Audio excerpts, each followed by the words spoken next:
केदारनाथ धाम भारत के उत्तराखंड राज्य के रुद्रप्रयाग जिले में हिमालय की गोद में स्थित भगवान शिव का एक अत्यंत पवित्र और प्राचीन मंदिर है।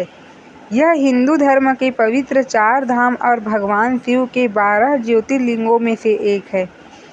समुद्र तल से लगभग 3583 मीटर की ऊंचाई पर स्थित यह धाम अपनी अलौकिक सुंदरता, कठिन यात्रा और चमत्कारी इतिहास के लिए दुनिया भर में प्रसिद्ध है। आइए जानते हैं केदारनाथ की पौराणिक और अद्भुत कहानी। पहला, पांडवों की कथा और मंदिर की उत्पत्ति। केदारनाथ की सबसे प्रमुख कहानी महाभारत काल से जुड़ी हुई है। कुरुक्षेत्र के युद्ध में पांडवों ने विजय तो प्राप्त कर ली, लेकिन उन पर अपने ही भाइयों और गुरुओं की हत्या का पाप लगा था। इस पाप से मुक्ति पाने के लिए पांडव भगवान शिव के दर्शन करने और उनका आशीर्वाद लेने के लिए निकले। भगवान शिव पांडवों से रुष्ट थे और उन्हें इतनी आसानी से दर्शन देकर पाप मुक्त नहीं करना चाहते थे। इसलिए वे पांडवों से छिपकर गुप्त काशी चले गए। जब पांडव ढूंढते हुए वहां भी पहुंच गए तो शिव जी ने एक बैल का रूप धारण कर लिया और वहां चर रहे अन्य पशुओं के झुंड में शामिल हो गए। दूसरा, भीम की चतुराई और पंच केदार का निर्माण। पांडवों को संदेह हो गया कि भगवान शिव इसी झुंड में छिपे हैं। तब महाबली भीम ने अपना विशाल रूप धारण किया और 2 पहाड़ों पर अपने पैर फैला दिए। सभी गाय बैल भीम के पैरों के नीचे से निकल गए, लेकिन भगवान शिव रूपी बैल ने पैर के नीचे से जाने से इनकार कर दिया। भीम समझ गए कि यही महादेव है और वे बलपूर्वक उस बैल पर झपटे। पहचाने जाने पर बैल रूपी शिवजी जमीन में अंतर्ध्यान होने लगे। तभी भीम ने फुर्ती से बैल की त्रिकोणात्मक पीठ का हिस्सा पकड़ लिया। पांडवों के इस दृढ़ संकल्प और सच्ची भक्ति को देखकर भगवान शिव अत्यंत प्रसन्न हुए। उन्होंने प्रकट होकर पांडवों को सभी पापों से मुक्त कर दिया। तभी से केदारनाथ में भगवान शिव की पूजा बैल की पीठ के त्रिकोणीय आकार की पीठ के रूप में की जाती है।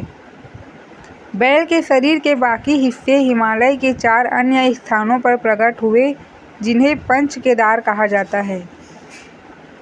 केदारनाथ बैल का कुबड़ मध्यमहेश्वर, बैल का नाभि क्षेत्र तुंगनाथ, बैल की भुजाएं रुद्रनाथ, भगवान शिव का मुख कल्पेश्वर, भगवान शिव की जटाएं।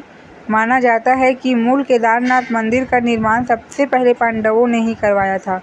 बाद में 8वीं शताब्दी में आदि शंकराचार्य ने इस मंदिर का जीर्णोद्धार करवाया।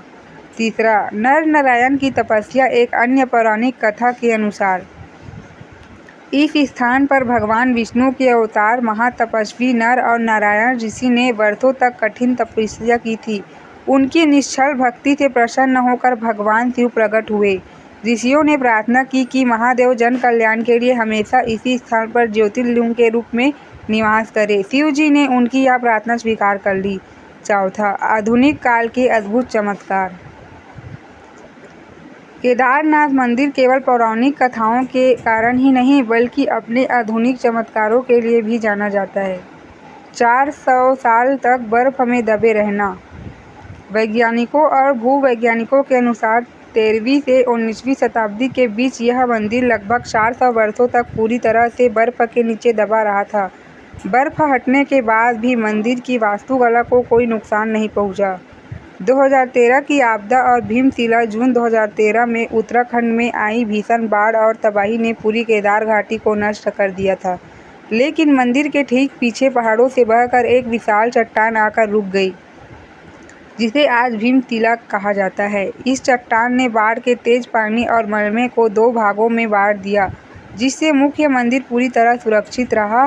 केदारनाथ की यह कहानी हमें सिखाती है कि सच्ची भक्ति और अटूट संकल्प के सामने स्वयं ईश्वर को भी झुकना पड़ता है। आज भी लाखों श्रद्धालु दुर्गम रास्तों को पार कर महादेव के इस चमत्कारी रूप के दर्शन करने आते हैं।